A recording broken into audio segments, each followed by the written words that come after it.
For over 2 decades, Darla Jenkins had lived a life that rarely left a footprint.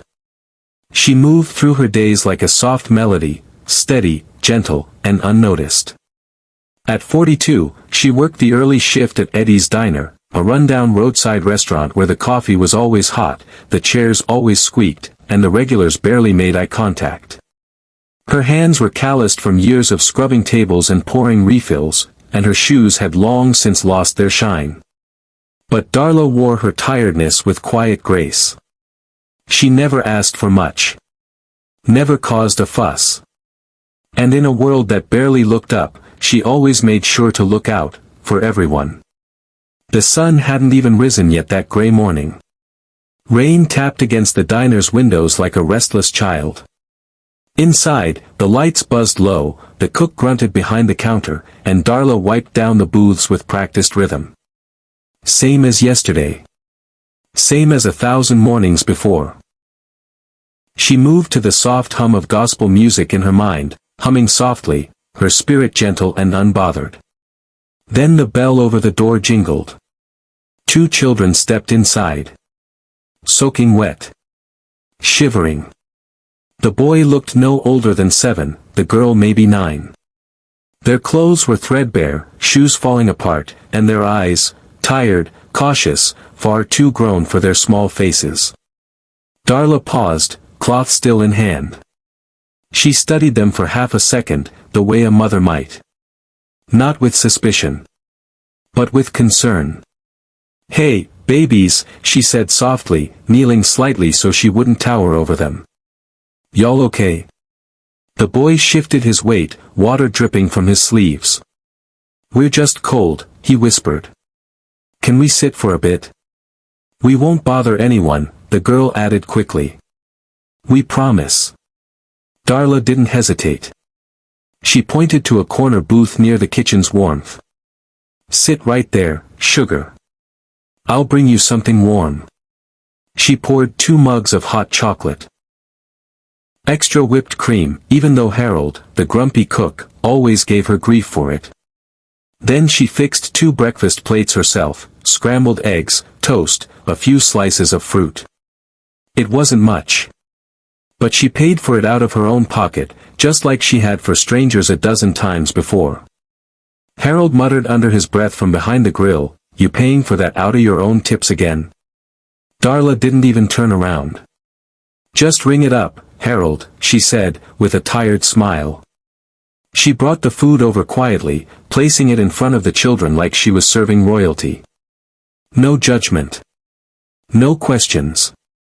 Just warmth. Just grace. The kids devoured the food like they hadn't eaten in days. Darla didn't press them. Didn't ask where they were from or why they were alone. All she knew was that it was raining outside, and these babies needed to feel human again. When they finished, the boy gave her a tiny, polite nod. The girl looked at her for a long second. Like she was memorizing her face. Then, just as silently as they'd arrived, they slipped out the door. Darla walked over to the table to clear their plates. That's when she noticed the napkin. Folded once, tucked just beneath the girl's empty plate. A smudge of grape jelly on one corner. And messy handwriting scrawled across the center. "You're the first person who was kind to us. Someday, we'll come back. Love, L&T." Darla read it twice, her fingers tightening around the soft napkin. Her eyes welled, but she said nothing. Just folded the napkin carefully and tucked it into her apron pocket. She stood there in that quiet booth, her heart still, a strange ache blooming in her chest. She never told Harold. Never told anyone. Just held on to that napkin like a secret prayer. She never saw the children again. Not for 15 years. Not until a black luxury car pulled up outside her weathered little home, its engine humming like a memory. And everything changed. 15 years had passed since that rainy morning in the diner. Seasons had changed. Faces had come and gone. But Darla Jenkins, she had remained. Still waking before dawn, still serving coffee with a tired smile, still carrying that crumpled napkin in the side pocket of her worn apron. The ink had faded now, but not the words. Not the memory. Life hadn't gotten easier, but she endured. Her sister had moved away with a young family of her own. Darla never married, never had the time.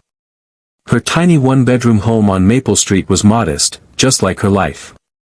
A cracked porch step. A screen door that groaned. A flower box she never quite had time to tend. But it was hers. Paid off in quiet dollars, tip by tip. It was on a Thursday afternoon, slow, humid, and uneventful, when it happened. She had just finished folding laundry and was humming to herself in the kitchen when she heard it, the smooth purr of an engine outside her window. Not the usual sputtering from old trucks in her neighborhood. No, this was different. Sleek. Low. Expensive. Darla peeked through the blinds. Parked at the curb was a gleaming black luxury car. Chrome rims. Tinted windows. Shiny like it had never known a dirt road. Her brow furrowed. She wasn't expecting anyone. Then came the knock. Not loud. But firm. Intentional. Darla wiped her hands on a towel and walked slowly to the door. Something stirred in her chest, not fear, exactly. But something close. The feeling you get just before a storm arrives. She opened the door. And for a moment, time paused. Standing before her was a young man in a tailored navy blue suit. Polished shoes. Crisp white shirt. But what struck her most was his eyes, dark, kind, and painfully familiar. He smiled softly. "Miss Darla Jenkins?" She blinked. "Yes. Can I help you?" He took a step forward and extended his hand. "My name is Terence. But, you might remember me as just T." Darla's breath caught. Her mind scrambled through memories, through whispers of the past, through rainy mornings and jelly-stained napkins. And then, like a photograph coming into focus, she saw him. The boy. The little boy with the hollow eyes. Only now, taller. Stronger. Wearing a watch that probably cost more than her rent. Her mouth opened, then closed. "Lord have mercy." Terence chuckled softly. "I told you we'd come back." Darla swayed a little, gripping the doorframe to steady herself. He gestured toward the street. "My sister's parking. She's terrible with reverse." Darla stepped onto the porch, eyes wide, hands shaking as a second figure exited the car. A young woman, dressed in a smart burgundy blouse, her hair pulled back into a neat bun. And when she looked up, her face lit with a smile that made Darla's knees weaken. "Lena," Darla whispered. The young woman jogged up the path and embraced her before she could say another word. It wasn't a polite hug, it was fierce. Grateful. Heavy with 15 years of things left unsaid. "We found you," Lena said through tears. "It took a long time. But we promised, remember?" Darla was crying before she realized it. "You two were just, gone. I always wondered. I prayed. Every night." Terence reached into his coat pocket and pulled out something wrapped in plastic. He handed it to her gently. It was the napkin. The napkin. Preserved. Safe. And still sacred. "We kept it," he said. "All these years." Darla's hands trembled as she held the old square of paper she'd once thought lost. Her heart was beating so fast she could hardly breathe. Why now, she finally managed. Why after all these years? Terence looked at his sister, then back at Darla. "Because we finally had something to give back. And because, today would have been our mother's birthday." Silence. "She died the week before we came into your diner," Lena added. "We were hiding. Afraid. We didn't know what to do. But you gave us something we hadn't felt in weeks. Safety. Dignity. Warmth. We never forgot you, Terence continued. Not even for a day. Darla stood there, tears running freely down her cheeks, unable to speak. The rain had started again, soft, steady, but it didn't matter. Nothing else did. Terence nodded toward the curb. We want you to come with us. Just for the day. There's something we need to show you. Darla hesitated. Honey, I'm just a waitress. What could you possibly want to show me? Lena smiled. You're not just anything. You're the reason we became who we are. Terence stepped aside, gesturing toward the car. Please, Miss Darla. Let us take you somewhere special. She glanced at the house she'd spent her life paying off. At the cracked porch step. The sagging flower box. Then she looked back at the two faces she'd only ever seen in dreams. And slowly, nervously, Darla nodded. She grabbed her purse, locked the door behind her, and stepped into the unknown. She didn't know where they were taking her. She only knew that the past had finally come home. The inside of the car was silent, save for the hum of the engine and the occasional rustle of the leather seats. Darla sat in the back seat, hands folded tightly in her lap. She didn't know what to say. She didn't know how to ask the dozens of questions rising in her chest. All she knew was that these two young strangers, no, not strangers, not anymore, were the same children she'd once fed without a second thought. And now, they looked like they belonged to another world entirely. Terence drove with quiet confidence, and Lena sat beside him, occasionally glancing back at Darla with a smile that felt more like a warm hand on the shoulder. The city passed by outside, streets Darla had never driven down, buildings she'd only seen in magazines. Skyscrapers pierced the clouds. Art galleries. Cafes with glass walls. This wasn't her part of town. They turned down a long, winding private road, lined with tall oak trees and flowering bushes manicured like something out of a movie. Darla leaned forward. Where are we? Terence looked at her through the rearview mirror. Somewhere you belong. Finally, they pulled to a stop. Darla stepped out of the car slowly, her shoes crunching on a white gravel driveway. In front of her stood a breathtaking two-story building. It wasn't just big, it was beautiful. Elegant curves in the architecture. Glass doors framed in black iron. A carved wooden sign at the entrance read, "The Jenkins Learning and Wellness Center." Darla froze. Her name. Her name was on the building. She looked to Terence and Lena, confused, her breath catching in her throat. Lena walked to her side and took her hand. This is yours. Well, ours. But only because of you. Terence nodded, his voice soft. We started a foundation 5 years ago. Scholarships. Therapy programs. Food access. All in memory of our mother. And in honor of the woman who saved our lives. We never forgot that meal, Lena added, tears forming in her eyes. It wasn't just food. It was the first time we felt seen after she died. The first time someone treated us like we mattered. Darla covered her mouth. Her knees felt weak. I don't understand. I didn't do anything special. Terence stepped closer. Yes, you did. You reminded two grieving children that the world could still be kind. That kindness didn't need a reason. You didn't ask who we were. You didn't shame us. You gave. And that moment changed the direction of our lives. He gestured toward the building. So now, we want to change lives too. In your name. Inside the center, the air was light and filled with soft music.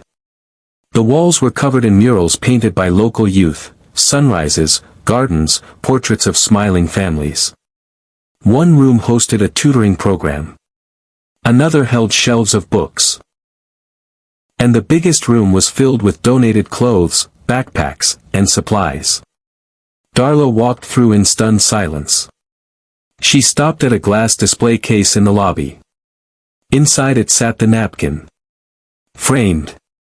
Protected. You're the first person who was kind to us. Someday, we'll come back. Love, L&T. Darla's eyes welled with tears. Terence put a gentle hand on her shoulder.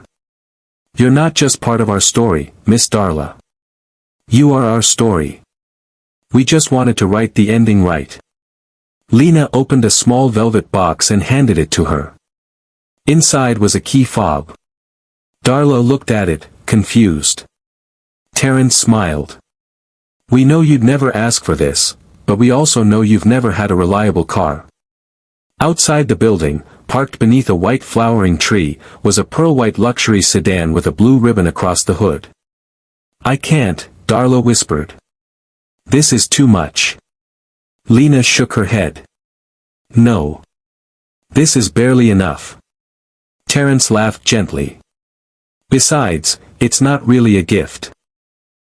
Consider it your official transport as executive director of the Jenkins Center. Darla's mouth fell open. Me? I don't know how to. You've been leading for years, Lena interrupted softly. You just didn't have the title. Darla's shoulders shook. She pressed her hand to her heart, overwhelmed. All the mornings she had walked to the bus stop in the rain. All the nights she'd gone home exhausted, wondering if anyone in the world remembered her name. And now, her name stood tall above a building where children would find refuge. Where people would be fed. Where the forgotten would be seen. 15 years ago, she gave 2 hungry orphans a warm breakfast and a safe place to sit. Today, they gave her a legacy. And she finally understood, no act of kindness, no matter how small, ever truly disappears. It waits, quietly, patiently, until the time is right to come home. The days that followed moved like dreams. At first, Darla didn't know what to do with all the attention. She was used to silence, used to blending into the background. But now, people looked at her differently. Staff members at the Jenkins Center called her Miss Jenkins, with warmth and respect. Children ran up to hug her. Parents thanked her. Volunteers listened when she spoke, and donors leaned in when she shared her ideas. She wore the same shoes, the same apron from the diner tucked into her handbag out of habit, but something in her had changed. She walked taller. Not because of pride, but because, for the first time in her life, she knew, deeply knew, that she mattered. The Jenkins Learning and Wellness Center became more than a building. It became a heartbeat in the neighborhood. A safe haven. Children who had nowhere else to go found mentorship. Single mothers found resources and community.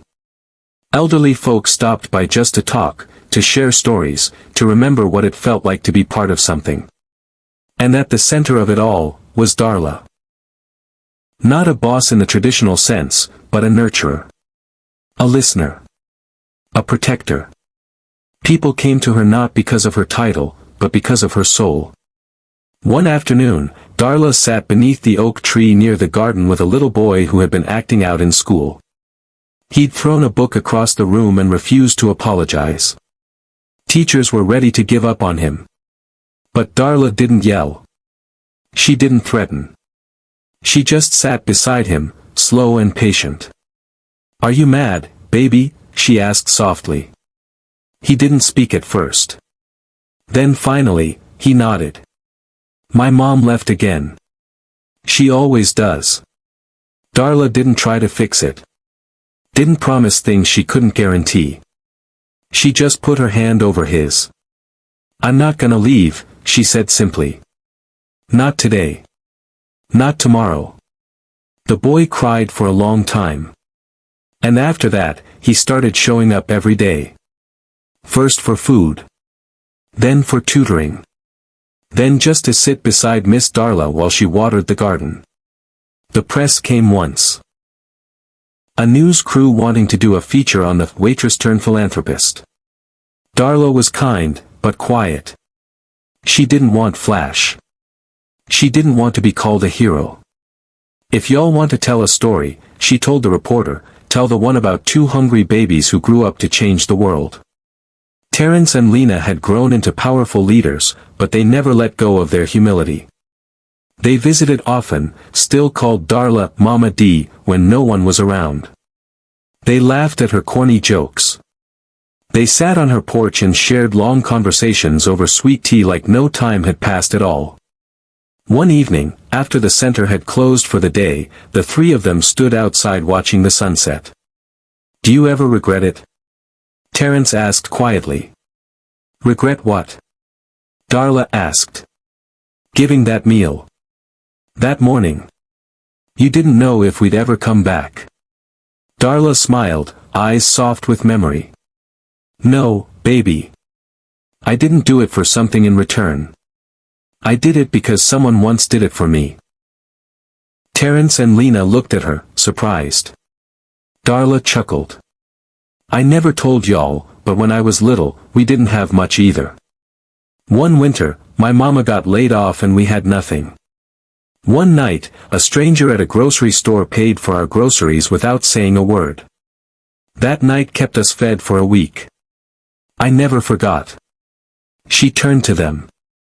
"So when y'all walked into that diner, I just figured it was my turn." Silence fell between them, thick and sacred. That was the thing about kindness, it carried its own inheritance. Passed from hand to hand, heart to heart, unseen but never lost. Years later, people would say that Darla Jenkins built a movement. But she didn't. She just refused to ignore hungry children. And in doing so, she taught an entire city what it meant to see someone.